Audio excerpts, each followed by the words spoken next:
morning, Vineyard. So glad to have you online. Don't forget that if you want to watch us on the big screen, you can go over to our YouTube channel, Vineyard Longmont. We're going to have a time of worship. I'm Donna. I'm one of the pastors here, and glad that you joined us. Let's just bow our heads in prayer. Father God, we thank you so much for this morning, Lord God. We want to make our hearts ready and our minds ready for you. We lay everything down at your feet, and we thank you, Lord, that you are making all things new in your time.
especially you kids, I'm counting on you to just kind of get up, do jumping jacks, whatever, because we want to worship God with our whole bodies.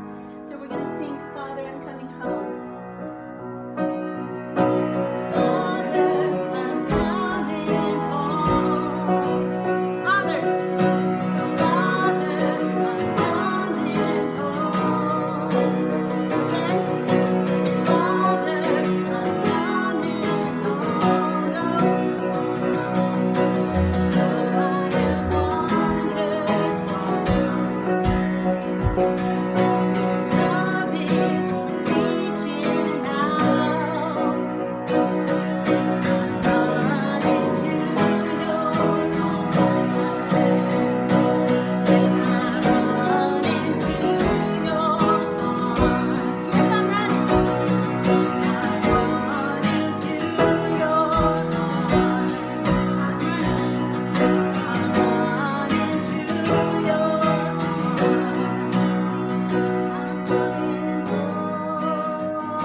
Hey Vineyard, it's Alex. Hope you enjoyed worship. Welcome to church this morning.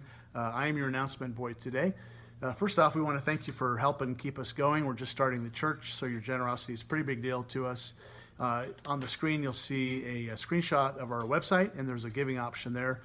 Please consider supporting us so we can bless Longmont and the surrounding area. Also, if you need any help with anything, as always, there's a number there.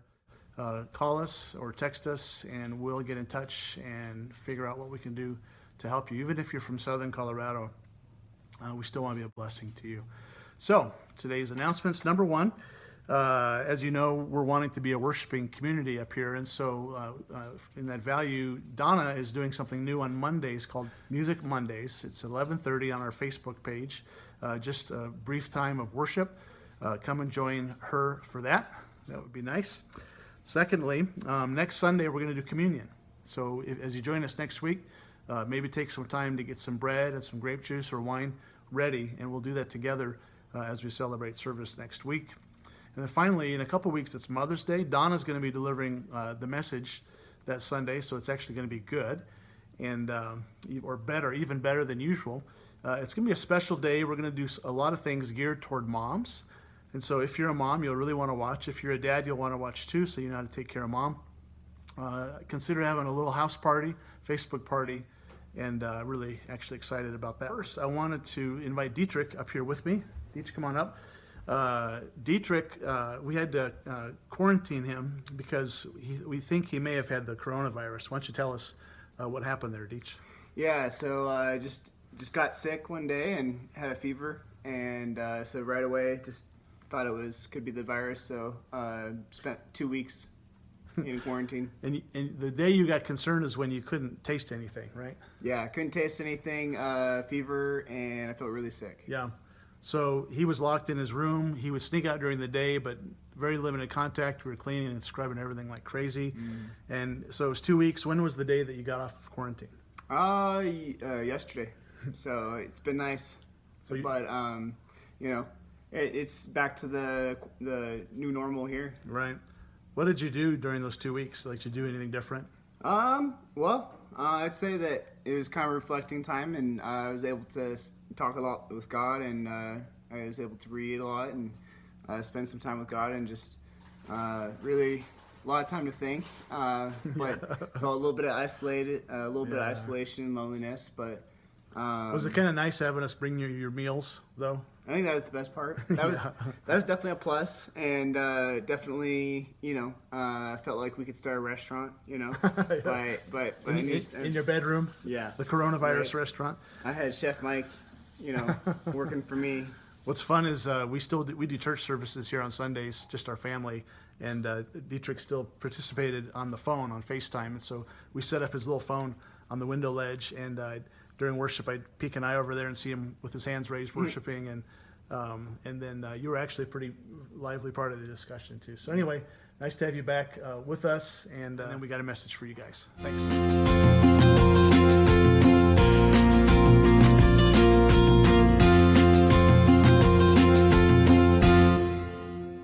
Good morning and welcome to week 4 of Becoming Fully Human, a 14-week series talking about the life of Jesus as described in his famous Sermon on the Mount, Matthew chapters 5 through 7. Today we talk about the second big issue with mankind, according to Jesus' words, or at least interpretation of the Sermon on the Mount. Last week we talked about the first one, which was anger, and how it rules and drives the world today. Today we talk about the second primary one, which is under the heading in your Bible of adultery or lust, but I want to define today as actually desire, specifically desire that has gone toxic, desire for the sake of desire in itself, sort of classic hedonism, Western culture, worldwide culture, where you're looking for pleasure just to have pleasure, like that's the meaning in life. Several years ago, I was talking to a Mennonite pastor friend of mine. He came by the church and asked me for some advice if I knew anybody who could fill a position for them. They needed somebody with a master's degree in social work who had not been divorced. Now, the reason for that was in his particular church denomination, they felt that Jesus' words in the Sermon on the Mount were critical to making personnel decisions, that you couldn't pick somebody who had been divorced because that disqualified them for ministry. And I didn't know anyone with those qualifications. They eventually found somebody. But I found it fascinating, and it's really an interpretation of Jesus' words. And what it comes down to is, do we view his words as a qualification for being a Christian or for being right with God, or do we view these words differently? So it's either perform to get in, or this is who you're becoming now that you are in. And obviously I'm promoting the latter view, and I think Jesus is too. So let's go ahead and read the passage. We're at Matthew chapter 5, verses 27 through 32. Listen along with me. You've heard it said, you shall not commit adultery, but I tell you that anyone who looks at a woman lustfully has already committed adultery with her in his heart. And let me just stop there for a minute. I think it's a bad translation. It's better translated if you look at a woman with intent to lust. So it's not, gee, did you have a reaction by seeing something attractive, but are you looking at something for the purpose of fulfilling toxic desire? Big difference. Anyone who looks at a woman with intent to lust has already committed adultery with her in his heart. If your right eye causes you to stumble, gouge it out and throw it away. It is better for you to lose one part of your body than for your whole body to be thrown into hell. And if your right hand causes you to stumble, cut it off and throw it away. It is better for you to lose one part of your body than for your whole body to go into hell. It has been said, anyone who divorces his wife must give her a certificate of divorce. But I tell you that anyone who divorces his wife, except for sexual immorality, makes her the victim of adultery, and anyone who marries a divorced woman commits adultery. Now, one thing you might have noticed is that, like the previous passage on anger, Jesus seems to be ascribing a much greater judgment or punishment for actions than would normally be considered. This is what scholars call a reductio ad absurdum. He does it in the parables all the time. A story that he tells, it'll end with a highly unexpected result that doesn't actually make sense. Well, he's doing it here with both anger last week and with adultery or lust or desire this week. Look at this chart to get an idea of what I'm talking about. He talks about murder. He calls the root of that anger expressed in words of contempt. And he gets right into judgment for those things, to where you'll be thrown in prison for what you say to somebody. That's a reductio ad absurdum. He does the same thing with this week's topic, adultery. He takes it to the internal level, like with murder and anger, to now the root of adultery is something he calls lust. More on that in a minute. And the reduction, the absurd reduction here is that the solution would be to remove body parts, to cut out your eye, gouge out your eye, or cut off your hand if that's the offending part. The result in this week's topic, adultery, is actually quite a bit more tragic. It's the result being divorce. And here's where some people have taken the Sermon on the Mount as a precondition for walking with Jesus. You can't be a divorced person. Some churches you can't take communion if you're divorced. Other churches you can't be remarried if you've been divorced. There's various degrees of interpretation of this message. But I think what Jesus is doing is he's saying, here's what one action leads to. If you're consumed with the core substance of adultery, lust, then it will eventually result in separation from people, divorce, and wreaking a destruction in their lives, causing them to become adulterers as well. Just the basic idea there, especially in ancient culture, if you were divorced, you lost your means of financial support. And so divorcing a woman was assigning her to a desperate economic situation. Well, that's not so much the case today, thank goodness, but the reality that people consumed with toxic desire leads to broken relationships, leads to people having to compromise maybe their original vision or intention of having one person for their whole lives. Now they have to go to multiple partners to find some form of stability. And we're not even talking about the impact on kids. It's interesting how this plays in. And even the Old Testament talks about, in the book of Malachi, the last book of the Old Testament, about how God hates divorce. And let me make it clear here, God doesn't seem to be so concerned with out-of-bounds sexual behavior, like he's some kind of a prude in heaven that can't handle that type of thing. He's much more interested in how sin affects relationships. It's interesting how these huge overriding social issues, in this case the commonality of broken marriages, all comes back to this second primary issue for Jesus, the issue of adultery, lust. So let's focus on that word lust. It's actually a Greek word called epithumia, and I point that out because it's a word used throughout the New Testament, at least 33 times that I'm aware of, that applies not just to sexual lust, but to this sort of sense of wanting more than you currently have, of looking for your happiness, of looking for fulfillment through the meeting of your pleasures. Food, for example. How many of us are controlled by food as opposed to controlling food in our lives? And this word epithumia is all about a seeking of pleasure for pleasure's sake and the futility of that. Here's another way to look at it. Leanne Payne, one of my favorite authors these days, has a book called The Healing Presence, and she talks about this subject, this epithumia, this desire gone bad. And the image she uses is a person who is bent down. There's two kinds of people, bent people and upright people.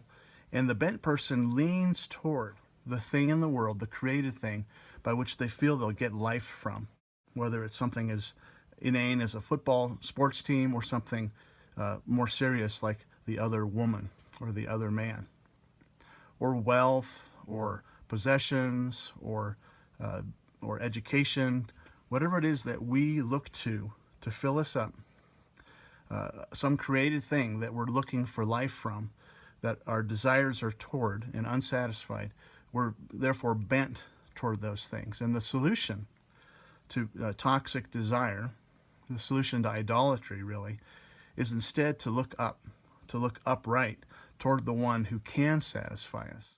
And the pinnacle of the Sermon on the Mount is Jesus saying that we have a good Father who wants to give us good gifts. We just, if we want him and we want those gifts, we go to the source of those gifts. He gave us this beautiful creation, but we'll never be satisfied by bending ourselves toward creation, created things, in order to gain life. We typically do it with people until they disappoint us. And then that unmet desire ends up being redirected toward other people who also will not meet our needs.